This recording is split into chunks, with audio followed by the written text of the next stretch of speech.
নগদ টাকায় গ্রাহক লেনদেনে আগ্রহ কমছে না, উল্টো বছর প্রতি তা বাড়ছে 10% হারে। বাংলাদেশ ব্যাংকের হিসাব, নতুন টাকা ছাপানো ও সরবরাহের বছরে রাষ্ট্রের বাড়তি খরচ হচ্ছে 20,000 কোটি টাকা।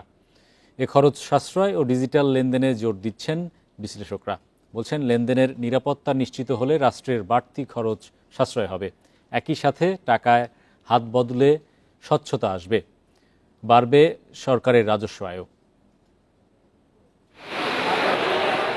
লেনদেনে বাড়ছেই নগদ টাকার ব্যবহার। এতে করে টাকা ছাপানো ও সরবরাহ করতে সরকারের বছরে বাড়তি খরচ অন্তত 20,000 কোটি টাকা।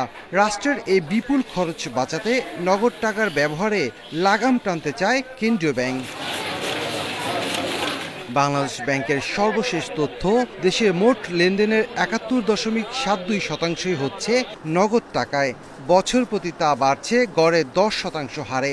ব্যাংকিং ব্যবস্থার বাইরে মানুষ এখনও বেশি সহজ মনে করে নগদ টাকা হাত বদলে। কেন্দ্রীয় ব্যাংক জানায়, নিরাপদ ক্যাশলেস সুবিধা নিশ্চিত করা গেলে কমবে টাকা ছাপানোর খরচ। ক্যাশলেসের প্রথম ধাপ হিসেবে আপনাকে আগে লেস ক্যাশ করতে হবে, মানে ক্যাশের ব্যবহার আগে কমাতে হবে, তারপর জিরোতে যাবেন। টোটাল ক্যাশলেস সোসাইটি পৃথিবীতে নাই, চীনে 95% হয়েছে। এবং লেস ক্যাশ যদি সফলভাবে বাস্তবায়ন করতে পারি, তবে আলটিমেটলি ক্যাশলেস বাংলাদেশ হবে। লেনদেনের প্রতিটি ক্ষেত্রে স্বচ্ছতা বাড়িয়ে দুর্নীতি কমাতে ক্যাশলেসের বিকল্প নেই বলে জানান বিশ্লেষকরা। আর ডিজিটাল লেনদেনের ক্ষেত্রে প্রণোদনা সহ বিভিন্ন সুবিধা বাড়ালে নগদ টাকার ব্যবহার কমার পাশাপাশি বাড়বে রাজস্ব আয়। তবে সামগ্রিকভাবে নগদ টাকার ব্যবহার কমাতে ডিজিটাল লেনদেনের নিরাপত্তা ও গ্রাহকের মানসিকতার পরিবর্তনের পরামর্শ বিশ্লেষকদের। One of the highest in the world বাংলাদেশে কারেন্সি আউটসাইড ব্যাংক, ওইটা ইন্ডিকেট করে যে আমাদের দেশে banking habit is very poor. তো যেখানে ব্যাংকিং হ্যাবিট সেখানে ভেরি পুয়ার, ওখানে আপনি ব্যাংকিং ছাড়াই ট্রানজ্যাকশন করবেন সব কিছু, এবং ক্যাশলেস সোসাইটি ভাববেন, এটা ভাবাটা খুব খারাপ কিছু না, কিন্তু খুব তাড়াতাড়ি এই ধরনের ঘটনা ঘটবে এটা আমি বিশ্বাস করি না।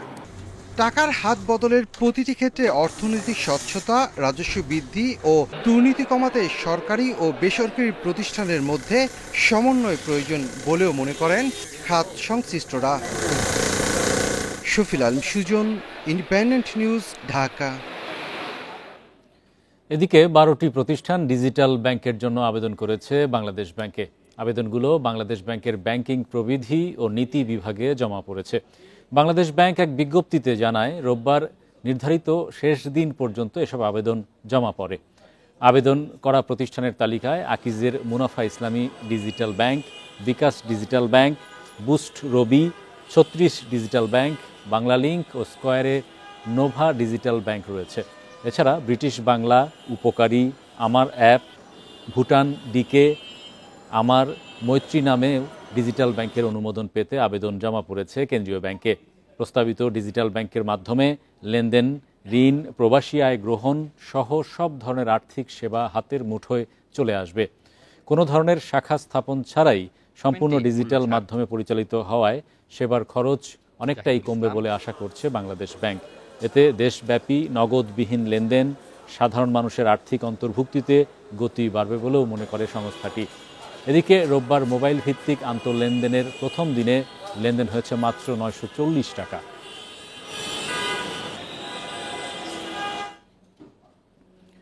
আগামী জাতীয় নির্বাচনে অংশগ্রহণকারী প্রার্থীরা যাতে ঋণ খেলাপির তথ্য পরিবর্তন বা প্রভাবিত করতে না পারে, সেজন্য সতর্কতা জারি করেছে বাংলাদেশ ব্যাংকের ঋণ তথ্য ব্যুরো সিআইবি।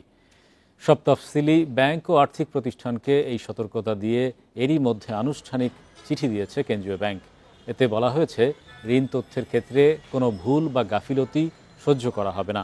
সঠিক তথ্য না দিলে সংশ্লিষ্ট কর্মকর্তার বিরুদ্ধে শাস্তিমূলক ব্যবস্থা নেওয়াও হবে।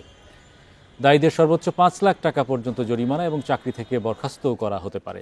কেন্দ্রীয় ব্যাংক কর্মকর্তারা জানান, মূলত নির্বাচনের সময় প্রার্থী বা তাদের ঘনিষ্ঠজনদের নামে থাকা ঋণ তথ্য গোপন বা পরিবর্তন করার প্রবণতা রোধেই ডাটাবেজ হালনাগাদ ও যাচাই প্রক্রিয়ায় স্বচ্ছতা রাখতেই এমন উদ্যোগ নেওয়া হয়েছে। গণঅভ্যুত্থান পরবর্তী এক বছরে বাংলাদেশে প্রত্যক্ষ বিদেশি বিনিয়োগ বা এফডিআই বেড়েছে 19.13%। রোববার এক সংবাদ বিজ্ঞপ্তিতে এমন তথ্য জানিয়েছে বাংলাদেশ বিনিয়োগ উন্নয়ন কর্তৃপক্ষ বিডা।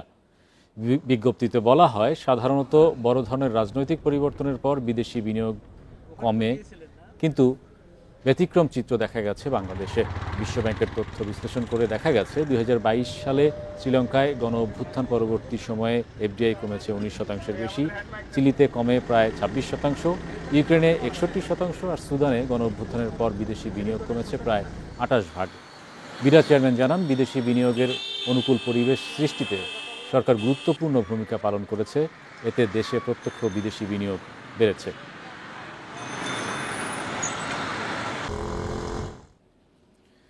বিদেশি ঋণ গ্রহণের ক্ষেত্রে বাংলাদেশকে মধ্যম ঝুঁকির দেশ হিসেবে বিবেচনা করছে আন্তর্জাতিক মুদ্রা তহবিল IMF। তাই সরকারি ব্যয়ের জন্য ঋণ নেওয়া কমিয়ে রাজস্ব বাড়ানোর ওপর বেশি গুরুত্ব দিচ্ছে বহুজাতিক ঋণদাতা সংস্থাটি। এছাড়া রিজার্ভ থেকে বিভিন্ন প্রতিষ্ঠানকে দেয়া ঋণ আরও কমিয়ে আনার তাগিদ দিয়েছে ঢাকা সফররত IMF মিশন। রোববার অর্থ মন্ত্রণালয় ও বাংলাদেশ ব্যাংকের সঙ্গে পৃথক বৈঠকে এসব পরামর্শ দেয় সংস্থাটির প্রতিনিধিরা। পাশাপাশি রাজস্ব সংগ্রহে আশানুরূপ উন্নতি না হওয়ার শর্ত হিসেবে বাংলাদেশের বিদেশি ঋণ গ্রহণের ওপর একটি সীমা নির্ধারণ করেছে IMF। সংস্থাটির শর্ত অনুযায়ী চলতি অর্থবছরে সর্বোচ্চ $844 কোটি পর্যন্ত বিদেশি ঋণ নিতে পারবে বাংলাদেশ। অর্থ বিভাগের কর্মকর্তারা জানান, পরবর্তী কিস্তির জন্য IMF-এর দেয়া প্রায় সব শর্ত পূরণ হলেও কর রাজস্ব আহরণের লক্ষ্যমাত্রা অর্জিত হয়নি। তাই এই বিষয়ে আরও বেশি গুরুত্ব দিচ্ছে সংস্থাটি।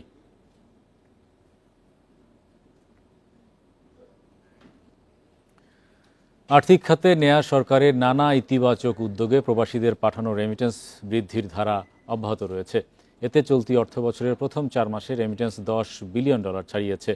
কেন্দ্রীয় ব্যাংকের তথ্য অনুযায়ী জুলাই থেকে অক্টোবর এ 4 মাসে প্রবাসীরা $1015 কোটি দেশে পাঠিয়েছেন। আগের অর্থবছরের একই সময়ে এসেছিল $894 কোটি।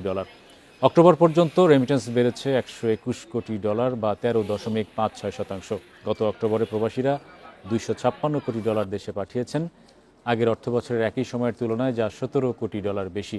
রেমিটেন্সে উচ্চ প্রবাহের পাশাপাশি রপ্তানি আয়ও বাড়ছে। চলতি অর্থবছরের প্রথম 3 মাসে রপ্তানিতে প্রবৃদ্ধি হয়েছে 5.64%। এতে 30 অক্টোবর বৈদেশিক মুদ্রার রিজার্ভ বেড়ে দাঁড়িয়েছে $32.14 বিলিয়ন, যা গত 31 মাসের মধ্যে সর্বোচ্চ।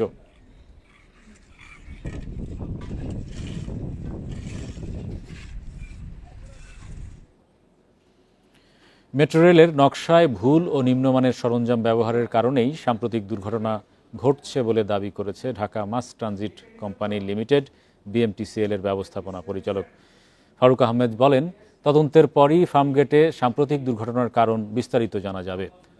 উত্তরায় DMTCL কার্যালয়ে সংবাদ সম্মেলনে এসব কথা জানান তিনি।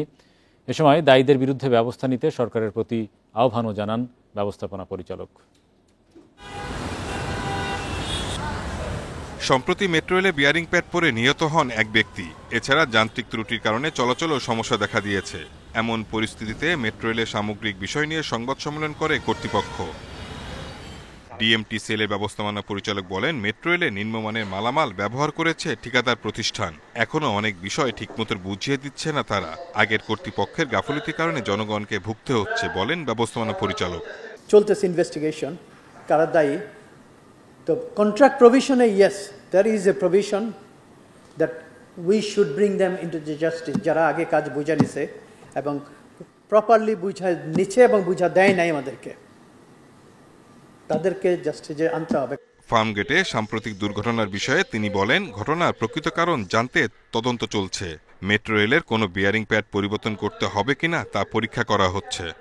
কন্ট্রাক্টরের দায়িত্ব থাকে সমস্ত মেজর ডিফেক্টস রিপ্লেসমেন্ট করা, ঠিক আছে? এটা বোধহয় একদম ক্লিয়ার, এটা কোনো অ্যাম্বিগুইটি নাই যে এটা থাকে না। বুঝে নাও মানে কি, ট্রেন অপারেশনের পারমিশন পাওয়ার পরেও 2 বছর কন্ট্রাক্টরের দায়িত্ব থাকে মেজর ডিফেক্ট রিপেয়ার করা। মেট্রো রেলে লাইন 1-এর প্রকল্প পরিচালক না থাকার বিষয়টি স্বীকার করে ফারুক আহমেদ জানান, দ্রুতই আরও 4 থেকে 5 জন প্রকল্প পরিচালক নিয়োগ দেওয়া হবে। Shahid Ahmed, independent news, Dhaka. চট্টগ্রাম বন্দরের বে টার্মিনালে সামুদ্রিক অবকাঠামো নির্মাণে আগ্রহী প্রতিষ্ঠানগুলোর সঙ্গে আলোচনা শুরু করতে যাচ্ছে কর্তৃপক্ষ। আজ থেকে সংশ্লিষ্ট প্রতিষ্ঠানের বিস্তারিত পরিকল্পনা ও চাহিদা নিয়ে বসছে বন্দর। এর মাধ্যমে বহুল প্রতীক্ষিত বে টার্মিনাল প্রকল্প বাস্তবায়নের কাজ অনেকখানি এগিয়ে যাবে। যত দ্রুত এ প্রকল্প বাস্তবায়ন করা যায় ততই বাড়বে বন্দরের সুবিধা, বলছেন ব্যবহারকারীরা। 13,525 কোটি টাকার চট্টগ্রাম বন্দরের বে টার্মিনাল প্রকল্পে নানা আলোচনা শেষে 9,333 কোটি টাকা ঋণ দিচ্ছে বিশ্বব্যাংক। বাকি টাকা খরচ করবে বন্দর কর্তৃপক্ষ। 8,269 কোটি টাকা খরচ হবে নিরাপদ পোতাশ্রয়ের জন্য ব্রেক ওয়াটার নির্মাণে। এছাড়া 1,979 কোটি টাকায় তৈরি হবে নেভিগেশন অ্যাক্সেস চ্যানেল। সম্প্রতি এই প্রকল্পে বিশ্বব্যাংকের $650 মিলিয়ন ঋণ ছাড় হয়েছে। আগামী বছরের জুন মাস নাগাদ স্থাপনা নির্মাণ শুরু হবে। আমরা যে ব্রেকওয়াটার এবং অ্যাক্সেস চ্যানেলটা তৈরি করব, এখানে তো অনেকগুলো বিডার এখানে আসবে, দেশি বিদেশি অনেক বিডাররা এখানে আগ্রহী, এবং তাদের কোনো কিছু থাকলে সেটা তারা বলবে এবং আমাদের অংশটা আমরা ব্যাখ্যা করব। সব মিলিয়ে আমরা চাচ্ছি একটা সবার পার্টিসিপেশন নিয়ে একটা সুন্দর কিছু করার জন্য।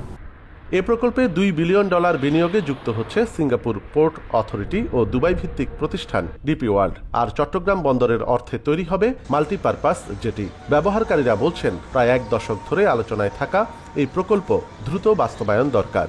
যে বন্দর একটা বড় চ্যালেঞ্জিং ভূমিকা রাখছে, এবং এটা যেহেতু রাখছে, চ্যালেঞ্জিং ভূমিকা রাখছে, বন্দরের কাছে আমাদের অনেক প্রত্যাশা, এবং চট্টগ্রাম বন্দর কর্তৃপক্ষ ইচ্ছে করলে সব কার্যক্রম ভালো মতে সক্ষমতা প্রমাণ করতে পারবে। যাচাই বাছাই তো করতে হবে, কারণ সবাইকেই চিন্তা করতে হবে তার দেশের কথা, যে আমরা কিভাবে লাভবান হব, আবার যে বিনিয়োগ করবে সেও কিভাবে লাভবান হবে। উভয় যেন উইন উইন একটা পজিশনে থেকে এই বন্দরকে ডেভেলপ করতে পারে। সর্বোপরি আমরা চাই যে আমাদের এখানে আধুনিক বন্দরের যে ছোঁয়া সেটি আমাদের এখানে লাগুক, এবং আগামী দিনে চ্যালেঞ্জ মোকাবেলা করার জন্য আমাদের নতুন বন্দর অবশ্যই দরকার। প্রায় 6,500 মিটার দীর্ঘ বে টার্মিনালে 1,225 মিটারের 2টি টার্মিনাল হবে। চট্টগ্রাম বন্দরে এখন বছরে 32 থেকে 33 লাখ TEUS কন্টেইনার হ্যান্ডলিং হচ্ছে। বে টার্মিনাল হলে তা বেড়ে দাঁড়াবে 50 লাখ TEUS। অনুপম শীল, ইন্ডিপেন্ডেন্ট নিউজ, চট্টগ্রাম।